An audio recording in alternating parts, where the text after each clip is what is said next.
ஸ்ரீதரன் தமிழரசு கட்சியில் இருக்கின்ற பொழுது, இப்பொழுது சுமந்திரன் தமிழ் கட்சியில் இருக்கின்ற பொழுது, இருவரும் இருக்கின்ற ஒரு கட்சி, முழுமையான கட்சி. இவர்களை உள்வாங்கி இருப்பதும் சுமந்திரனுக்கு ஒரு அடியாகத்தான் நாங்கள் பார்க்க வேண்டும். ஸ்ரீதரனுக்கு ஒரு பிடி இருக்கிறது, தன்னோட வாக்கு வங்கி இருக்கிறது. அதே வழியிலே தான் பிரிந்து போய், அதாவது தன்னை வெளியேற்றினாலும் கூட, தான் பிரிந்து போய் ஒரு கட்சியை ஆரம்பித்தாலும் நிச்சயமாக தனக்கு வாக்குகள் இருக்கின்றன. ஸ்ரீதரனை ஏதோ ஒரு வழியிலே தமிழரசு கட்சியிலிருந்து வெளியேற்றிவிட்டால் அதன் பிற்பாடு அங்கே சுமந்திரனுக்கு சாணக்கியன் தான் ஒரு உதவியாக இருப்பார். அந்த தமிழரசு கட்சி யாழ்ப்பாணத்திலே உதித்த தமிழரசு கட்சி கிழக்கு மாகாண மக்களோடையும் இணைத்திருந்தது. இனி கிழக்கு மாகாண தமிழரசு கட்சியாக மாற்றி அதனூடாக வடக்கு மாகாணம் கிழக்கு மாகாணத்தில் கீழ் இயங்குகின்ற நிலையைத்தான் கொண்டு வருவதற்கு சாணக்கியன் அவர்கள் முயற்சிக்கிறார்கள். வணக்கம் லங்காபூர் ஊடக நேயர்களே, மீண்டும் ஒரு சிறப்பு செய்தியோடு சந்திக்கின்றேன். இலங்கையன். இன்று நாங்கள் அலச இருக்கின்ற செய்தி தமிழரசு கட்சி. ஆம், அனைவரும் அலசி கொண்டிருக்கின்ற, அந்த ஆழம் தெரியாமல் சுழியோடி கொண்டிருக்கின்ற இந்த ஒரு பதிலாக இருக்கிறது. அவருடைய கேள்வியிலே தமிழரசு கட்சியில் உடைபடுகின்ற உடைபாடுகள், அந்த களையெடுப்புகள் அனைத்தும் யாருக்காக நடைபெறுகிறது, யார் இதில் பயனடைய போகின்றார்கள் என்பதுதான் எங்களுடைய இந்த அலசலுடைய முக்கியமான நோக்கமாக இருக்கிறது. அந்த வகையிலே ஸ்ரீதரன் அவர்களுக்கா, சுமந்திரனுக்கா அல்லது சாணக்கியனுக்கா என்ற ஒரு கேள்வி வருகின்ற பொழுது, நாங்கள் முன்கூட்டியே இங்கே நாங்கள் பொறிக்க விரும்புகின்ற விடயம், சாணக்கியனுக்குத்தான் இந்த கட்சி உடைபடுவதா, ஸ்ரீதரனை வெளியேற்றுவதா, ஸ்ரீதரனுடைய பதவியை பறிப்பதா, அல்லது சுமந்திரன் வடமாகாண முதலமைச்சராக போட்டியிடுவதா, இங்கே பல விடயங்கள் புதைந்திருக்கின்றன. ஆம், எப்படி என்று பார்க்கின்ற பொழுது, ஸ்ரீதரன் அவர்கள் கடைசி வரையும், அதாவது ஆரம்பத்திலிருந்து கடைசி வரையும் தமிழரசு கட்சியில் தான் இருந்து இறப்பேன் என்று அவர் கங்கணம் கட்டி கொண்டு விடாப்புடியாக நின்று கொண்டிருக்கிறார். அதற்கான பல காரணங்கள் இருக்கின்றன. தந்தை செல்வா காலத்திலிருந்து பழைய கட்சியாக இருக்கின்ற காரணத்தினால் பல ஆதரவாளர்கள் தமிழரசு கட்சிக்காக வாக்களிப்பவர்கள், ஸ்ரீதரனை தாண்டி, சுமந்திரனை தாண்டி, சாணக்கியனை தாண்டி, அங்கே இருக்கின்ற வேட்பாளர்களை தாண்டி தமிழரசு கட்சிக்காகவும் தந்தை செல்வாவிற்காகவும் அந்த ஈழ கோரிக்கைக்காகவும் என்று இந்த தமிழரசு கட்சிக்கு வாக்களிப்பவர்கள் தான் அதிகமானவர்களாக இருக்கின்றார்கள். அந்த வகையிலே நாங்கள் பார்க்கின்ற பொழுது, இங்கே இப்பொழுது தமிழரசு கட்சியை ஆண்டு கொண்டிருக்கின்ற, அல்லது தமிழரசு கட்சி எந்த வகையிலே எவ்வளவு தூரம் உயிரோடு இருக்கிறது, குற்றுயிராக இருக்கிறதா என்று நாங்கள் பல விடயங்களை இங்கே பார்த்தால், நிச்சயமாக தமிழரசு கட்சியை அழிக்க வேண்டும் என்பது சாணக்கியனுக்கோ அல்லது சுமந்திரனுக்கோ ஸ்ரீதரனுக்கோ இல்லை. இருந்தாலும் கூட அந்த தமிழரசு கட்சியை ஆள வேண்டும் என்ற ஒரு அவா அல்லது பேராசை, அல்லது முழுமையாக கைப்பற்ற வேண்டும் என்று ஒரு திட்டம் இவர்களுக்குள் இருப்பதை நாங்கள் பார்க்கக்கூடியதாக இருக்கிறது. ஒவ்வொருவரும் ஒவ்வொரு கோணங்களாக நிற்கின்றார்கள். ஸ்ரீதரன் ஒரு பகுதியாக தனியாக நின்று ஓடிக்கொண்டிருக்கிறார். அதே வேளையிலே சுமந்திரனும் சாணக்கியனும் இணைந்து கைகோர்த்து ஓடிக்கொண்டிருக்கிறார்கள். இருந்தாலும் கூட வடக்கு பக்கத்திலே ஸ்ரீதரனை தாண்டி அவர்களால் ஓட முடியாமல் தடக்கி வீழ்ந்து எழுந்து ஓடிக்கொண்டிருக்கிறார்கள். அந்த தடக்கி வீழுகின்ற பொழுது பலர் கை கொடுக்கிறார்கள். அதாவது உதாரணத்துக்கு எடுக்க போனால், இப்பொழுது 400 கோடி ரூபாய்களை வங்கியிலே வைப்பு வைத்திருந்த அந்த உதயராஜா, அதாவது ஸ்ரீ டெலோ உரிமையாளரில் இருந்து, அந்த தலைவரில் இருந்து, அந்த ஸ்ரீ டெலோ கட்சி உறுப்பினரில் இருந்து, மற்றும் சந்திரகுமார் என்று பலரோடு அவர்கள் கூட்டு சேர்ந்திருக்கிறார்கள். தமிழ் அரசு கட்சி, அதுவும் வடக்கிலே இருக்கின்ற தமிழரசு கட்சி, இவர்களை புறந்தள்ளி வைத்துத்தான், இவர்களை விமர்சித்துத்தான் இவர்கள் வாக்குகளை பெற்றார்கள். ஸ்ரீதரனுக்கு பிடிக்காதவர்கள், ஸ்ரீதரனுக்கு எதிரானவர்கள், ஸ்ரீதரன் எதிர்த்தரப்பில் நிற்பவர்கள், அவர்களுடைய தொண்டர்களாக இருக்கட்டும், அவர்களுடைய கூண்டர்களாக இருக்கட்டும், அவர்களுடைய ஆதரவாளர்களாக இருக்கட்டும், அவர்களுடைய கட்சி சொந்தக்காரர்களாக இருக்கட்டும், சந்திரகுமாருக்கு முழுக்க எதிரானவர்களாக இருக்கின்றார்கள். ஸ்ரீதரனுடைய ஆதரவாளர்கள் அனைவரும் அவர்களை புறந்தள்ளுபவர்கள். ஆனால் ஸ்ரீதரன் தமிழரசு கட்சியில் இருக்கின்ற பொழுது, இப்பொழுது சுமந்திரன் தமிழ் கட்சியில் இருக்கின்ற பொழுது, இருவரும் இருக்கின்ற ஒரு கட்சி, முழுமையான கட்சி. இவர்களை உள்வாங்கி இருப்பதும் சுமந்திரனுக்கு ஒரு அடியாகத்தான் நாங்கள் பார்க்க வேண்டும். அது ஒரு தலை அடியாக சுமந்திரன் கண்மூடித்தனமாக அந்த வாக்குகளை பெறுவதற்காக அவர் அனைவரையும் அழைத்திருக்கிறார், அதாவது இணைத்திருக்கிறாரே தவிர அவர்களை இணைக்கின்ற பொழுது அவர்களுடைய கோட்பாடுகள், அவர்களுடைய கொள்கைகள் மாற்றப்பட்டு தமிழரசு கட்சியை புகழ்வதாகவும், அதே வேளையிலே அவர் ஸ்ரீதரனை வீழ்த்துவதற்காகத்தான் அவர்களை அணைத்திருக்கிறார். இருந்தாலும் கூட சந்திரகுமாருக்கோ அல்லது ஸ்ரீரலோ கைது செய்யப்பட்ட ஸ்ரீரலோ உதயன் அவர்களுக்கோ பெரிதாக வாக்கு வங்கிகள் குறைந்து கொண்டு போகின்றன இல்லை என்றுதான் குறிப்பிட வேண்டும். அதே வேளையிலே தமிழரசு கட்சியில் இருக்கின்ற சுமந்திரன் அணியோடு இவர்கள் இணைந்திருப்பதால் அவர்களுக்கு மேலும் வாக்குகள் பற்றியிருப்பதை பார்க்கக்கூடியதாக இருக்கிறது. அதே வேளையிலே இன்னொரு விடயத்தை நாங்கள் பார்த்து கொண்டிருக்கின்றோம். கரைச்சி பகுதியிலே 21 பேரில் 20 பேர் வெற்றி பெற்றிருந்தார்கள் தமிழரசு கட்சியிலே, அதாவது உள்ளூராட்சி மன்ற தேர்தலிலே. இருந்தாலும் அந்த 20 ஒரு கருப்பாடு இப்பொழுது சுமந்திரன் பக்கத்தில் தாவி இருப்பதையும் நாங்கள் பார்க்கக்கூடியதாக இருக்கிறது. அந்த வகையிலே ஒரு சிலர் ஸ்ரீதரன் பகுதியிலே இருப்பவர்கள் சுமந்திரன் பக்கத்திலே தாவுவதையும் நாங்கள் பார்க்கக்கூடியதாக இருக்கிறது. அதே வேளையிலே ஒரு கந்துவட்டிக்காரன் என்று கூறப்படுகின்ற ஒருவர் ஸ்ரீதரனுடைய அடியாள், ஸ்ரீதரனுடைய முதலீட்டாளர், ஸ்ரீதரனுக்கு பல விடயங்களை செய்து கொடுத்தவர், ஸ்ரீதரனுடைய பல ரகசியங்களை புரிந்தவர். அதே வேளையிலே இயக்கம் இருக்கின்ற பொழுது சில பிரச்சனைகளால் கைது செய்யப்பட்டு பின்பு அவர் அதன் பிற்பாடு கிளிநொச்சியை இராணுவம் பிடிக்கின்ற பொழுது பல இயக்கத்தில் இருந்த தளபதிகளுடன் ஊடாக அவர்கள் வைத்திருந்த பணத்திலே இப்பொழுது பெரும் பணக்காரனாக இருந்து கொண்டிருக்கின்ற ஒருவர்.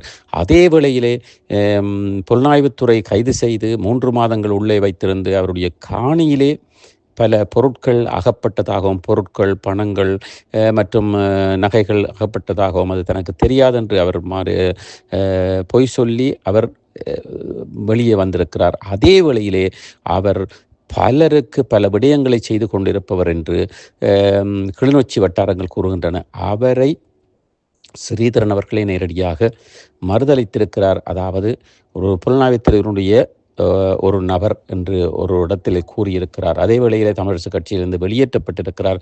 இப்பொழுது அவர் சுமந்திரன் அணிக்கு ஆதரவாக பேசிக்கொண்டிருப்பதை பார்க்கக்கூடியதாக இருக்கிறது. அதுவும் ஸ்ரீதரனால் வெளியேற்றப்பட்ட ஒருவர், அதுவும் சுமந்திரனுக்கு ஆதரவாக இப்பொழுது பேசுவதால் அந்த சுமந்திரனுக்கு அந்த அவர் பேசுவதால் சுமந்திரனுக்கு இருக்கின்ற வாக்கம் இல்லாமல் போகின்ற அந்த சூழ்நிலையை நாங்கள் பார்க்கக்கூடியதாக. சரி, எதுவாக இருந்தாலும் சுமந்திரனும் ஸ்ரீதரனும் அடிபட்டு கொண்டிருப்பது தமிழரசு கட்சிக்கு எந்தவித ஆரோக்கியமான விடயவும் அல்ல, தமிழ் மக்களுக்கும் ஆரோக்கியமான விடயவும் அல்ல. தமிழரசு கட்சி உருப்படியாக மீண்டு வந்து யாராவது ஒருவர் தலைவராக ஸ்ரீதரனோ அல்லது சாணக்கியனோ அல்லது சுமந்திரனாக வந்தாலும் கூட தமிழரசு கட்சியால் மக்களுக்கு எந்த எதிர்காலமும் இல்லை என்பதை நாங்கள் இங்கே முக்கியமாக பொறிக்க விரும்புகின்றோம். அதே வழியில் ஸ்ரீதரன் பிரிந்து புது கட்சி ஆரம்பித்தாலும் அது ஸ்ரீதரனுடைய கட்சியாகவும் ஸ்ரீதரனுடைய ஆதரவாளர்களோடு இணைத்த கட்சியாகவும் தமிழரசு என்ற பதாக இல்லாமல் ஸ்ரீதரனுடைய ஆதரவாளர்கள் மாத்திரம் அவர்களுக்கு ஆதரிப்பார்களே தவிர, ஆனால் தமிழரசு கட்சி என்று வருகின்ற பொழுது தமிழரசு கட்சிக்கான ஒரு குறிப்பிட்ட வாக்கு வங்கியை ஸ்ரீதரனும் இழக்க வேண்டி வரும்.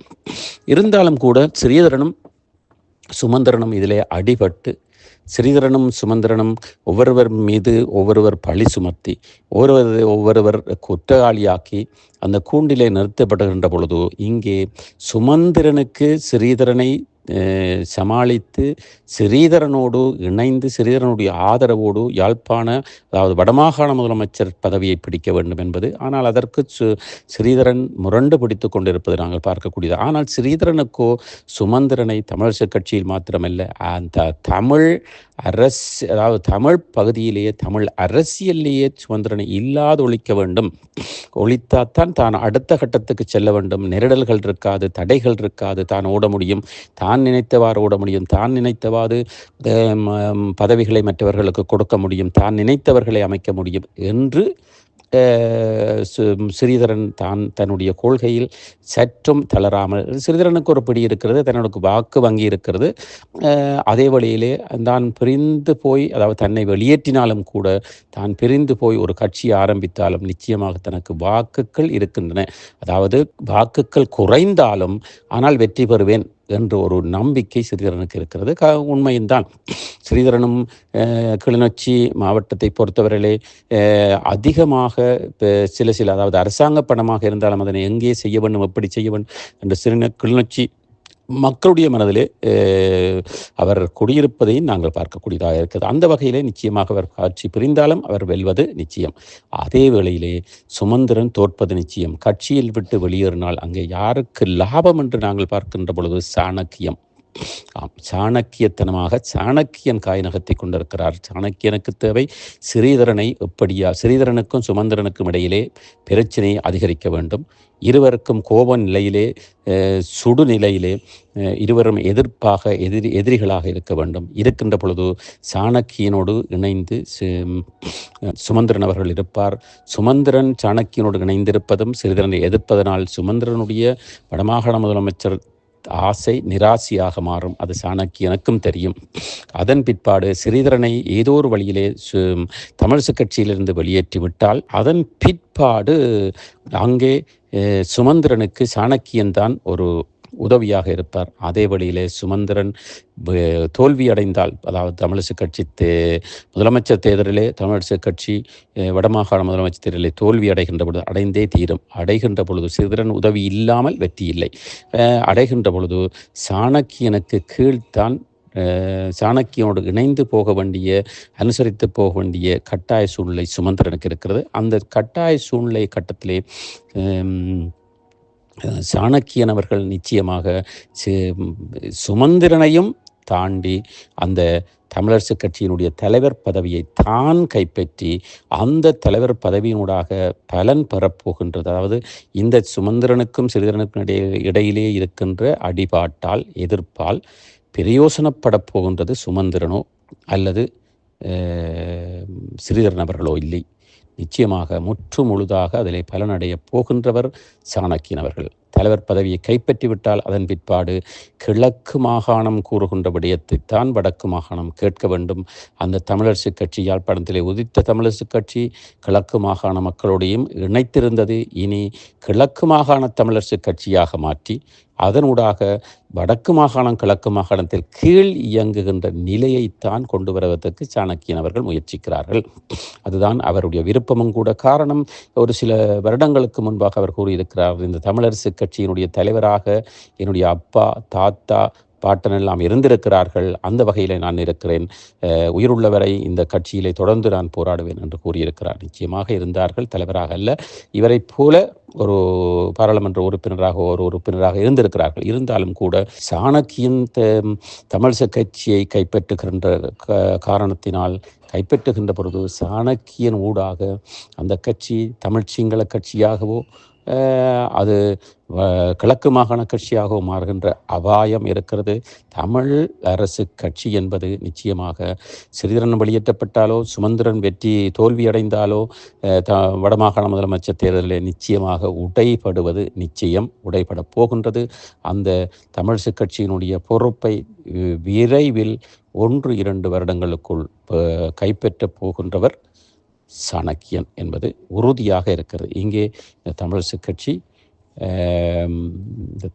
கட்சி உடைபடுகின்றதால் பலன் பெறப்போகின்றவர் ஸ்ரீதரனோ சுமந்திரனோ அல்ல, சாணக்கியன் மாத்திரம்தான். நன்றி, வணக்கம். இலங்கையில் சுவிட்சர்லாந்தில் வீடு வாங்க போறீங்க, இல்லை ஆல்ரெடி உங்களுக்கு அங்கே வீடு இருக்குன்னா இந்த வீடியோ உங்களுக்காக தான். ஸோ ஸ்கிப் பண்ணாமல் ஃபுல்லாக பாருங்க.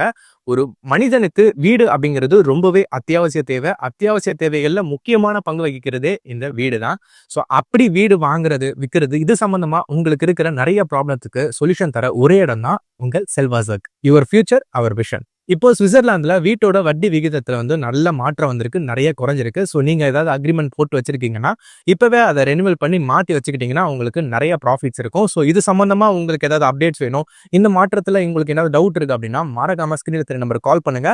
சுவிட்சர்லாந்துல நீங்க வீடு வாங்கணும் இல்ல வீடு விற்கணும், அந்த மாதிரி ஏதாவது உங்களுக்கு தேவைகள் இருந்தா மறக்காம எங்களை கான்டாக்ட் பண்ணுங்க. உங்களோட எல்லா தேவைகளையும் உங்க ஃபேமிலியில ஒரு மெம்பரா இருந்து நாங்க பார்த்து பண்ணி கொடுப்போம். இது உங்கள் செல்வாசக். இச்செய்திகளுக்கு பிரதான அனுசரணை செல்வாசோக் இமோபிலியன், சுவிஸ் நாட்டில் முன்னணி நிறுவனம்.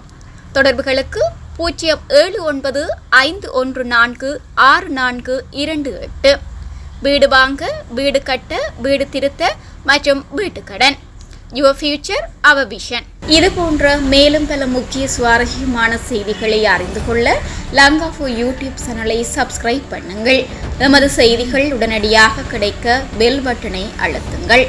அத்தோடு எமது செய்திகளை மற்றவர்களும் பார்வையிட ஷேர் செய்யுங்கள். நன்றி.